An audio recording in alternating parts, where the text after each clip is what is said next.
At 71, I finally revealed why I never went back home. She didn't begin with emotion, no warning, no build-up, just a quiet voice, almost matter of fact.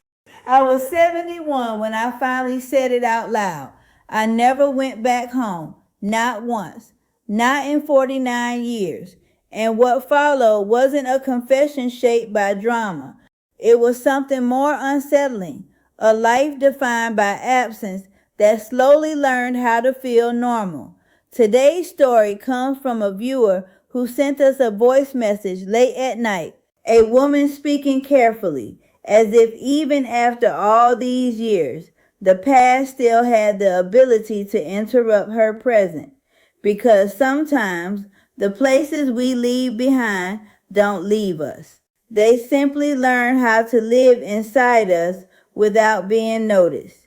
She grew up in a coastal town in southern England, a place of salt air, narrow streets, and houses that stood close enough to hear each other breathe. From the outside, her home looked ordinary: worn white paint, a small garden that never fully grew the way it was intended, curtains that shifted slightly even when no wind was visible. But inside, she said, there was always a sense that something was unsettled, even during quiet moments. Nothing was ever loudly wrong, she told me. That was the strange part. It was just permanently unfinished. Her father was a man of control rather than expression. He didn't shout often. He didn't need to. His silence carried structure, expectation, finality. Her mother moved carefully through the house, always adjusting, always anticipating moves before they arrived. And her older brother existed in a space she was never quite included in, not openly rejected, just consistently overlooked. And that, she said, was where everything began, not with conflict, but with not being fully seen. I used to sit at the table and feel like I was already outside the room, she said. There was no single breaking point at first, just accumulation, until one evening she arrived home 15 minutes late. 15 minutes that meant nothing in any ordinary life. But that night, her father was waiting by the kitchen door, not angry, completely still. That kind of stillness that removes uncertainty instead of expressing it. He looked at her and said, if you can't respect this house, you can find somewhere else to live. No argument followed, no escalation, only silence that changed the shape of everything afterward. She told me something that stayed with me. That was the moment I stopped feeling like I belonged anywhere in it. The days that followed didn't fracture the household. They cooled it.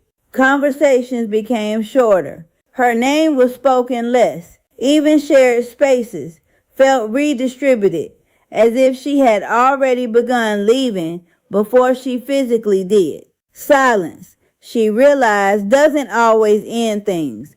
Sometimes it prepares them. And so she decided to leave.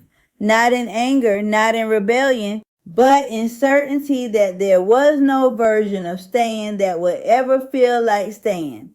At 22, she packed a small suitcase, nothing more than what she could carry alone, through a door that suddenly felt like a threshold she had already crossed emotionally. She left a note on the kitchen table. I'm sorry, I can't stay. No one stopped her. No one followed. The street outside felt colder than the weather had any right to be. Not freezing, just distant, as if the world outside the house had already adjusted to her absence before she even left it. That first night in a rented room with thin walls and unfamiliar sounds, she realized something unexpected. The silence she had escaped wasn't gone. It had simply followed her in a different form. The early years away felt like motion mistaken for freedom. New cities, new jobs, New rooms where nothing belonged to her long enough to demand memory. She learned quickly how to exist without being known. At first, it felt like relief. Then it began to feel like disappearance. I thought distance would soften everything, she said. But it didn't soften it. It only made it echo differently. Time moved without waiting for explanation, and she didn't go back. Not for Christmas, not for letters that went unanswered, not even for moments when she could have simply asked a question that required no return.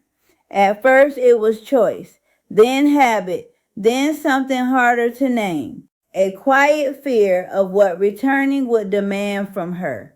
By her 40s, her life had taken a stable shape on the surface. Work, routine, familiar streets that asked nothing personal of her. But emotionally, something remained unresolved, not broken, not missing, just incomplete in a way that never stopped registering. Then one morning she received a letter, plain envelope, no urgency in the handwriting. Inside, a short message. Her father had died. No embellishment, no sentiment, just fact delivered without softness. She said she sat at her kitchen table for a long time, holding it without moving. I expected something to happen inside me, she said, but nothing arrived on time. It felt like my life was still catching up to something that had already finished. She did not attend the funeral, not out of anger, not even refusal, but uncertainty about what version of herself would be required there and whether she still had access to it. After that, life narrowed in subtle ways. Her mother passed later, the message arriving through someone who spoke gently, as if careful language could reduce distance. Her brother reached out once. A short message, no demands, no pressure. She read it repeatedly, then deleted it. Not because she didn't care, but because some forms of connection feel heavier than absence when left untouched for too long. And so time continued, as it always does, without negotiation. The shift didn't come as an event. It came as a reduction in noise. At 71, she noticed how quiet her life had become in ways she hadn't planned.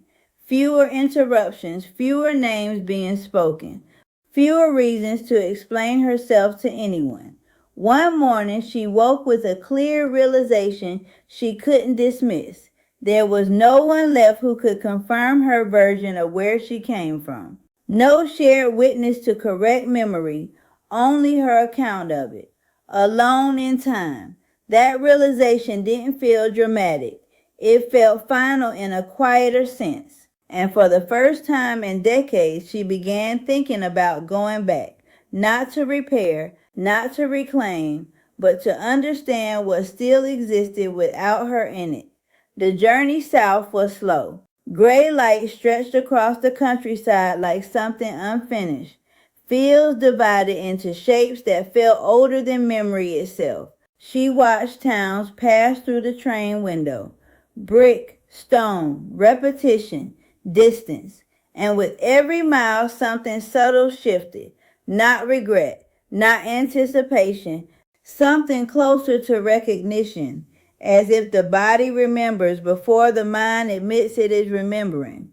When she arrived, the air changed immediately. Salt, wind, a familiar sharpness that didn't greet her so much as test her presence. The town was smaller than she remembered, or perhaps memory had simply been larger than reality could sustain. She walked slowly through streets that held no urgency anymore. Paint faded on doors she once passed without noticing. A post box dulled by years of weather. The distant sound of a gull cutting through still air like punctuation in an old sentence. And then she saw it. The house, still standing, worn now in ways time does not hide, only soften. White paint reduced to memory of itself. curtain shifting slightly behind glass, life continuing without reference to her existence. A neighbor glanced at her briefly from across the street, then looked away again. Not recognition, just instinctive curiosity about someone who seemed out of place in their own past. She stood still for a long time, not moving, not deciding, only listening. A distant door closing, wind through an empty garden, the sea somewhere beyond what could be seen, but not beyond what could be felt. I expected something inside me to break open, she said later, but nothing broke, nothing rose.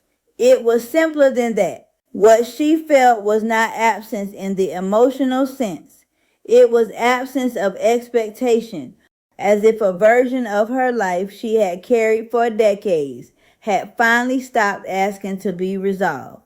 She did not knock, did not approach, did not attempt to re-enter what time had already closed. She turned instead and walked away the same way she had once left, only slower now, more aware of each step that no longer needed to lead anywhere. What she understood then was not dramatic. It was clarifying. She had not returned too late to fix something.